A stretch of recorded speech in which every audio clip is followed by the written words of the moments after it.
humanity is nothing more than incredibly ambitious dust. We've spent generations romanticizing ourselves as cosmic explorers, but let's be honest, the laws of physics aren't impressed by our aspirations. For decades, we've been force-fed a watered-down, comfortable lie. The intoxicating idea that reaching the stars is just a matter of time and clever engineering. It's a fairy tale. If you take our most precious dreams of interstellar travel and run them through the cold, clinical reality test of someone like Richard Feynman, they don't just fail, they turn to ash. We aren't standing at the dawn of a grand journey. We're staring at a brick wall. We are at a total dead end. There are 5 fundamental, unbreakable barriers that make contact with other civilizations not just difficult, but physically impossible. Forget everything you thought you knew about the future. It's time to face the cold, hard truth. Welcome to the grim reality of causal isolation. The first deadbolt on our cosmic cell door is the lowercase letter c, the speed of light. Forget your primitive fantasies about breaking records or pushing the limits of warp drives. In the vast, indifferent machinery of our universe, c isn't just a speed limit for movement. It's the fundamental conversion coefficient between space and time. It is the hardwired gear that dictates how fast reality is actually allowed to happen. Think of it as the ultimate ping rate of existence. It is the absolute maximum speed at which one event can trigger another. It's the cosmic latency that prevents the universe from collapsing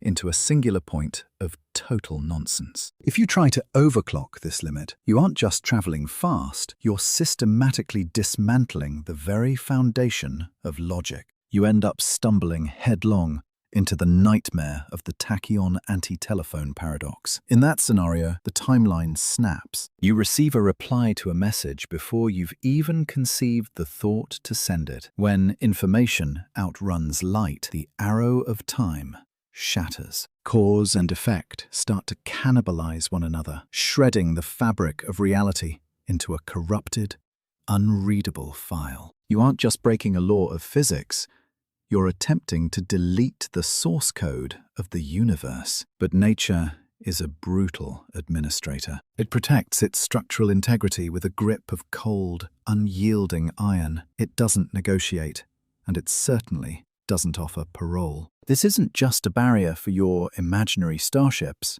it's a universal quarantine. Because of this limit, every civilization, every tiny spark of intelligence is condemned to live and die within its own isolated bubble. We are shouting into a void that refuses to let our voices carry, locked forever in a prison where the walls are made of light itself. Total, absolute isolation is the default state of the cosmos, and the lowercase letter c is the warden who ensures we never leave. But let's say you're a rebel. You're the type of person who looks at the fundamental structural limits of reality and decides they're merely suggestions meant for lesser minds. You decide to ignore the cold, mathematical logic of the warden and simply floor the accelerator. You want to push until the constellations bleed into streaks of neon white. But this is the exact moment you collide head-on with the second barrier, your own crushing, inescapable inertia. Physics has a brutal way of punishing human vanity. As you push your vessel closer and closer to the speed of light, you don't just gain velocity, you gain mass. Your ship becomes an insatiable black hole of momentum, demanding more and more power just to nudge the needle a fraction of a percent further. Here is the shocker that should stop your heart. To accelerate just one single, solitary, cold grain of sand all the way to the speed of light would require more energy than currently exists in the entire observable universe. This isn't a matter of a high price tag or an inefficient engine. This is literal energy suicide. But let's pretend, for a moment, that you managed to cheat the cosmic ledger. You're finally at cruising speed. Congratulations. You've just turned a supposed vacuum into a celestial meat grinder. We were all taught that deep space is an empty void, but that is the deadliest lie of all. At near light speeds, the thin, invisible haze of the interstellar medium, every microscopic dust particle and every lone, wandering atom of hydrogen stops being a ghost and starts acting like a detonating bomb hitting your hull. You're no longer sailing through a peaceful ocean. You're screaming across a sheet of glowing, radioactive sandpaper that is actively trying to flay the very atoms from your ship. To protect a biological body from this abrasive hell, you would need shielding so thick and so unimaginably massive that not even the concentrated, raw force of the Big Bang itself could nudge your vessel a single inch from its docking bay. You are paralyzed by the very physics you tried to outrun.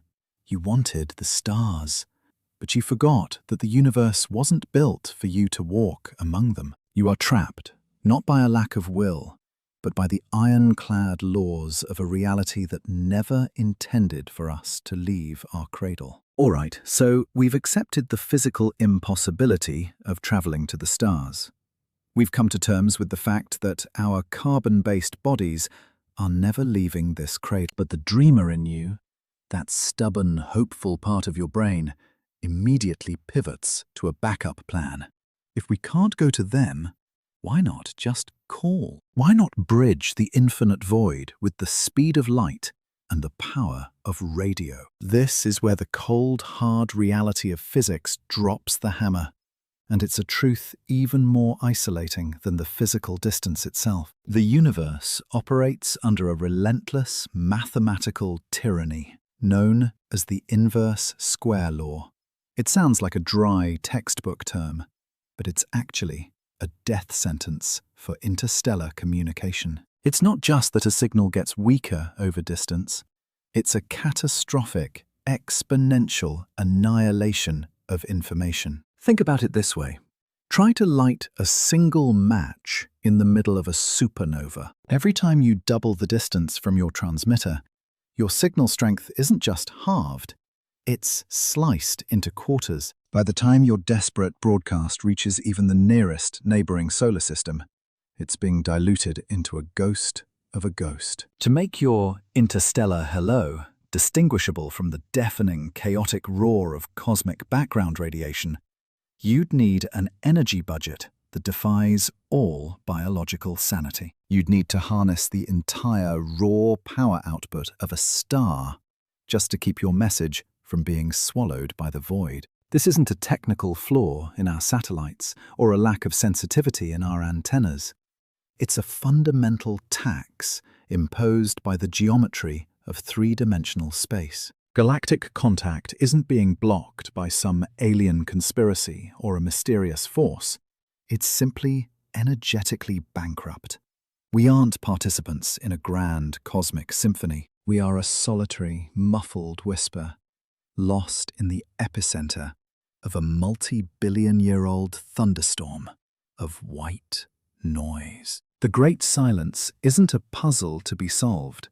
It's the inevitable result of a reality that makes the cost of a single conversation higher than the value of an entire world. Now, science fiction junkies love to bring up wormholes and quantum entanglement as if they were cosmic get-out-of-jail-free cards. They're beautiful, elaborate bedtime stories designed to help us sleep better in the dark.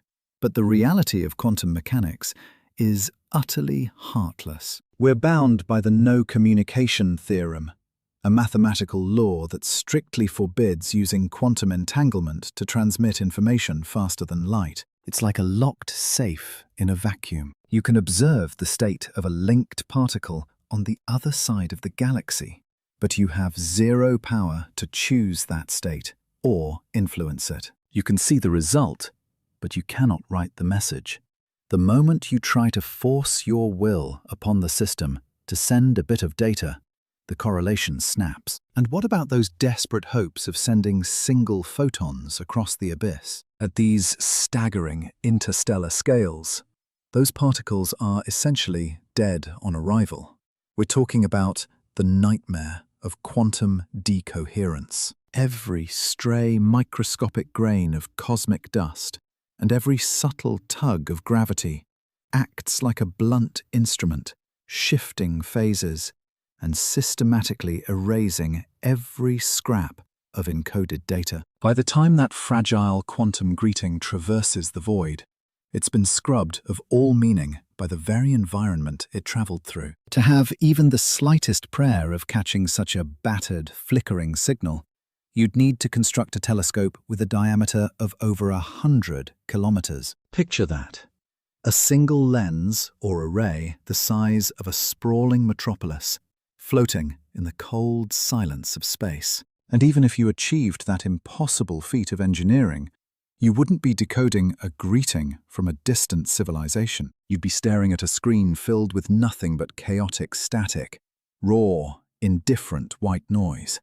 The quantum loophole isn't a bridge to the stars. It's a cruel mirage in a desert that has no end. Finally, we arrive at the most savage and cold-blooded barrier of them all: time. The galaxy operates on a timeline of billions of years, a scale so incomprehensibly vast that the entirety of human history looks like a microscopic glitch in the system. In this grand, indifferent theatre, technological civilizations aren't permanent fixtures. They're nothing more than tiny, frantic sparks in a suffocating, infinite darkness. These sparks flare up and vanish in the blink of a cosmic eye, lasting perhaps a mere couple of thousand years before they're snuffed out by war, resource exhaustion, or simple entropy. The mathematical probability that two such fleeting sparks would flicker into existence at the exact same moment in the same corner of this massive forest is effectively zero. It's a statistical ghost town. But the cruelty of physics goes even deeper. Because of the finite speed of light, we're cursed to always look into the deep, unreachable past. Space isn't a window into the present. It's a mirror reflecting what used to be. Every time we point our dishes at a distant star, we aren't searching for life. We're performing an archaeological dig. If we were to catch a signal this very second, we wouldn't be greeting a new neighbor. We'd be listening to the desperate, lonely voice of a dead man. The civilization that screamed that hello across the void almost certainly crumbled into cold ash and grey dust millions of years ago. Their cities are silent, their oceans are dry, and their legacy is nothing but a handful of photons traveling through a vacuum. When we look up at the night sky, we aren't peering into a living, breathing cosmos full of potential allies. We're staring into a sprawling, silent, galactic necropolis. We're tourists in a graveyard, listening to the fading echoes of ghosts who never even knew we existed. The universe isn't hiding from us. It's simply already over for everyone else. Welcome to the finality of the Great Silence. The laws of physics couldn't care less about our ego-driven dreams of galactic empires or star-spanning conquests. They don't care about our cinematic fantasies or our desperate human need to feel like we matter on a cosmic scale. The reason we haven't met any extraterrestrial visitors isn't some profound mystery or a game of hide-and-seek. It's just the cold, hard math of energy, distance, and the relentless march of time. The universe isn't a barren wasteland, but it's built in a way that makes moving between the stars physically impossible for fragile, carbon-based life like us. We're living in a high-security, permanent quarantine, locked away by the very fundamental constants that hold reality together. But here's the twist that most dreamers overlook. This isolation is exactly what makes our existence so incredibly valuable. We aren't just a small, insignificant part of a larger galactic community. We are the entire show. When you finally take off those rose-tinted sci-fi glasses and stop clinging to the hollow promises of a futuristic utopia, out there in the dark.